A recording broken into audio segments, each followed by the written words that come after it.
जय श्री महाकाल मित्रों, कैसे हुआ भगवान शिव के रुद्र अवतार वीरभद्र का जन्म, पूरी जानकारी बताएंगे। परंतु उससे पहले यदि आप महाकाल के सच्चे भक्त हैं तो मेरी वीडियो को लाइक करें और चैनल को सब्सक्राइब करें। दोस्तों, एक बार की बात है, प्रजापति दक्ष ने एक बड़े यज्ञ का आयोजन किया जिसमें संसार के सभी देवी देवता और यक्ष गंधर्व मनुष्य सहित असुरों को भी आमंत्रित किया, परंतु अपने जमाता भगवान शिव को आमंत्रित नहीं किया। प्रजापति के यज्ञ में शामिल होने के लिए देवी देवता अपने अपने वाहन सजाकर जाने लगे। कैलाश से वाहन जाते हुए देख माता सती ने भगवान शिव से पूछा कि हे प्रभु, ये देवी देवता कहाँ जा रहे हैं, ये ढोल नगाड़े क्यों बज रहे हैं। तब भगवान शिव ने कहा, हे देवी, ब्रह्मा जी के पुत्र और तुम्हारे पिता प्रजापति दक्ष ने महायज्ञ का आयोजन किया है जिसमें समस्त संसार के देवी देवताओं को आमंत्रित किया है। तब माता सती ने कहा कि पिता के यहाँ उत्सव है, हमें भी जाना चाहिए। परंतु भगवान शिव कहने लगे कि देवी, आपके पिता ने हमसे बैर साध लिया है। ब्रह्म सभा में उन्होंने हमारी बात का बुरा मान लिया था और इसी कारण तुम्हें यज्ञ में नहीं बुलाया है, और यदि बिन बुलाए वहां पर जाओगी तो तुम्हें सम्मान नहीं मिलेगा। तब माता सती कहने लगी कि हे प्रभु, पिता के घर जाने में कैसी शर्म। महादेव के बार बार समझाने पर भी माता सती नहीं मानी।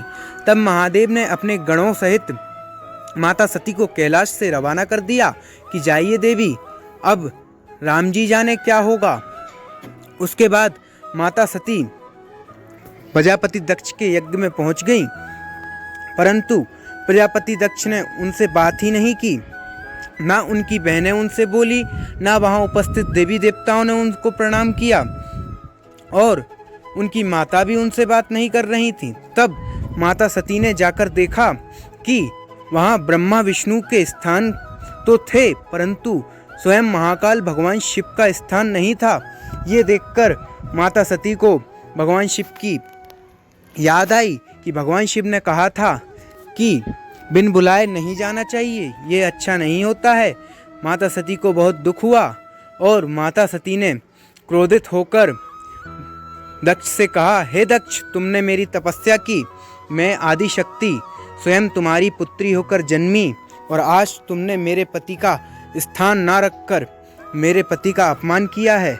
अब मैं कैलाश पुनः नहीं लौट सकती, इसलिए मैं अपना आत्मदहन कर रही हूँ। ये दक्ष का दिया हुआ शरीर है, इसे समाप्त करना होगा, और अगले जन्म में मैं अपने महादेव से मिलूंगी। इतना कहकर माता सती ने स्वयं को अपनी योग अग्नि में भस्म कर लिया, और माता सती अपनी योग अग्नि में जलकर भस्म हो गई। उसके पश्चात जैसे ही शिवजी के गणों को ये बात ज्ञात हुई, शिवजी के गणों ने दक्ष के यज्ञ को भंग करना प्रारंभ कर दिया।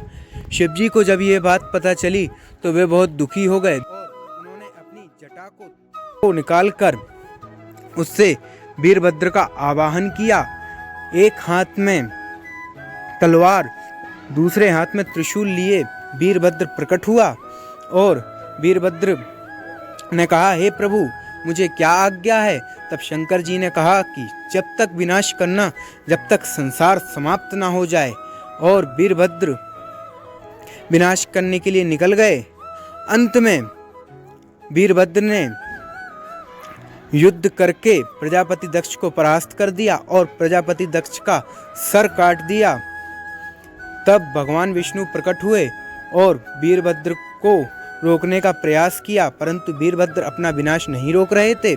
तब भगवान विष्णु ने भगवान शिव से प्रार्थना की। तब भगवान शिव भोलेनाथ प्रकट हुए और वीरभद्र को रोक दिया। तो दोस्तों, इस प्रकार था प्रजापति दक्ष के अहंकार का अंत। दोस्तों, यदि वीडियो अच्छी लगी हो और यदि आप महाकाल के सच्चे भक्त हों तो मेरी वीडियो को लाइक करके चैनल को सब्सक्राइब जरूर करें, और कमेंट में जय श्री महाकाल लिखना ना भूलें। जय श्री महाकाल मित्रों, मिलते हैं अगली वीडियो में।